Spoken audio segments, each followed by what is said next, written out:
Hola queridos amigos, es un placer volver a encontrarme con vosotros para seguir continuando juntos este itinerario hablando de vidas que fueron transformadas, de personas reales como tú y como yo, que tuvieron un encuentro con Jesús y que como resultado de ese encuentro vivieron una vida nueva.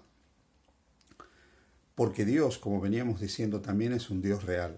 Un Dios tan real que vino a morar entre nosotros, a vivir entre nosotros y a mostrar que Dios se interesa por los seres humanos. Cuando nosotros repasamos la historia de los apóstoles de Jesús, en Marcos capítulo 3, versículo 18, aparece otro de los apóstoles llamado Santiago, que es identificado con Santiago, el hijo de Alfeo, más conocido también dentro de los círculos de los apóstoles como Santiago el Menor, para diferenciarlo de Santiago el Mayor, que sería martirizado en el año 40 de la era cristiana y era hermano de Juan, del apóstol Juan. Este Santiago el Menor es mencionado en los evangelios como hijo de Alfeo y como hijo de María, pero no María la madre de Jesús, sino pareciera que esta María o era una parienta muy cercana de María, la madre de Jesús, o era otra María, pero hermana de la bienaventurada Virgen María. Se menciona también que tenía unos hermanos, se menciona el nombre de los hermanos, uno José y otro Judas, y muchos han identificado a este Santiago el Menor con el mismo Santiago que escribe la epístola de Santiago, conocido como Santiago el Justo. Es interesante que ambos, Santiago el que escribe la epístola y Santiago el Menor, murieron por apedreamiento, lo cual puede favorecer la confusión. Pero lo interesante es que los evangelios presentan que los hermanos de Jesús, por lo menos en un primer momento del ministerio público de Jesús, incluso muy cercano a la muerte de Cristo en la cruz, todavía dudaban de la condición mesiánica de Jesús.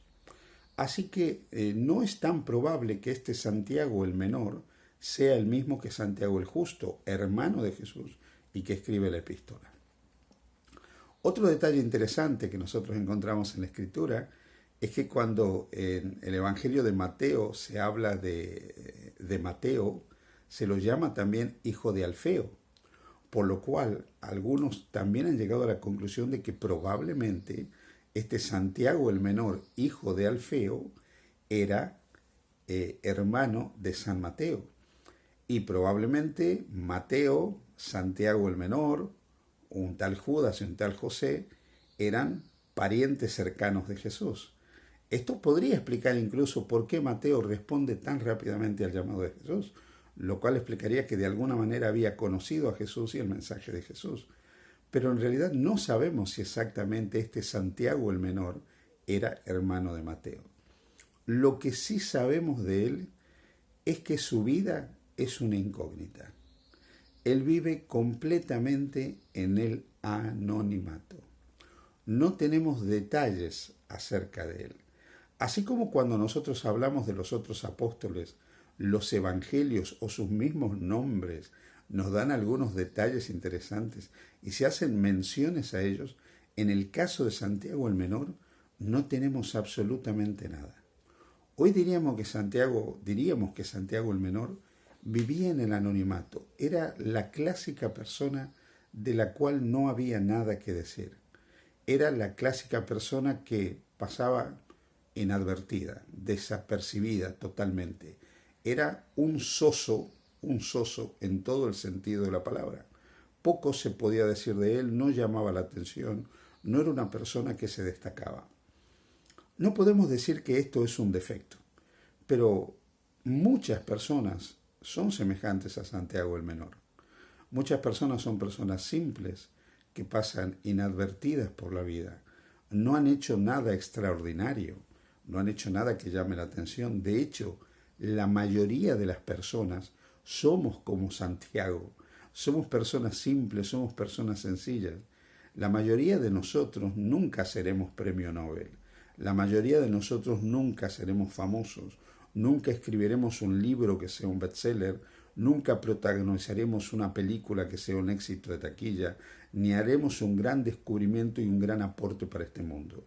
Nuestra vida, a semejanza de la vida de Santiago el Menor, hijo de Alfeo, es una vida simple, que pasa por este mundo totalmente desapercibida, al menos para la mayoría de las personas.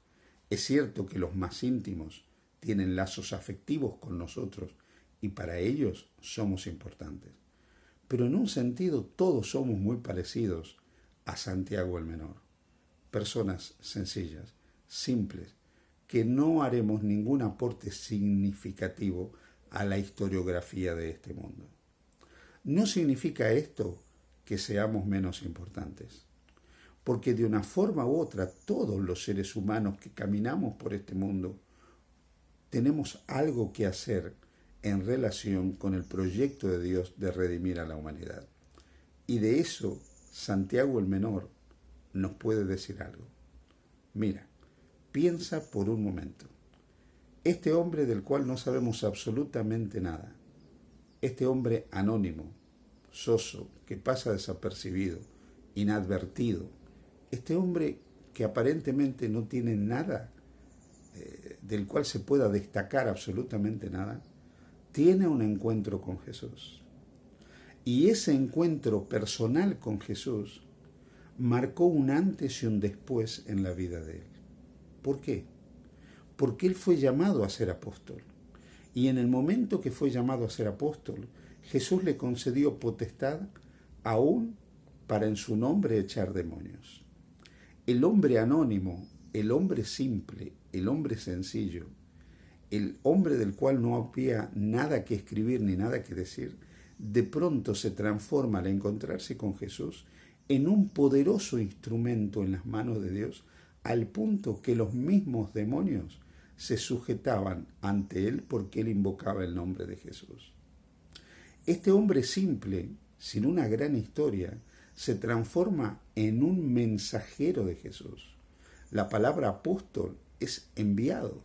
Él se transforma en un enviado de Jesús.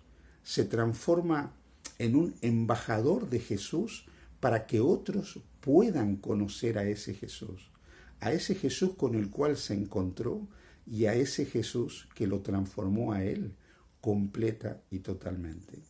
Este hombre se transformó en un predicador, en un proclamador, anunció las buenas nuevas de salvación a otras personas. Así que de pronto el anónimo, el soso, el que pasaba desapercibido, el que no tenía historia, se transforma en un poderoso instrumento en las manos de Jesús, se transforma en un predicador del Evangelio, se transforma en un embajador de Jesucristo y su nombre queda registrado para todas las edades como uno de los 12, como uno de los que formaba parte del colegio apostólico que dio origen y fundamento a la iglesia cristiana. No es poca cosa para alguien del cual no sabemos absolutamente nada. Así que, querido amigo, amiga, hermano, hermana que me escuchas, tú, al igual que yo, muchas veces somos ciudadanos anónimos de este mundo. Pero en las manos de Jesús, tu vida y la mía pueden ser una bendición para este mundo, como le pasó a Santiago el Menor. No importa que no seamos personas famosas o extraordinarias, o que hayamos hecho grandes aportes a la ciencia, la tecnología, el deporte, la cultura, la educación o la religión misma. Lo importante es que nos dejemos capturar por Jesús y nos dejemos embelesar por Jesús. Que Jesús produzca tal admiración en nosotros y tal devoción en nosotros que a semejanza de Santiago el Menor nos podamos transformar en enviados de Jesús, en poderosos instrumentos en las manos de Jesús para hacer una bendición en este mundo. En las manos de Jesús, aún las personas más simples, aún las personas más sencillas, se pueden transformar en un instrumento de bien y de bendición para este mundo. Tú y yo, como Santiago el Menor, seremos personas simples, pero con Jesús podemos tener una nueva historia y ser un canal de bendición para otros. Que Dios te bendiga. Feliz día junto a Jesús.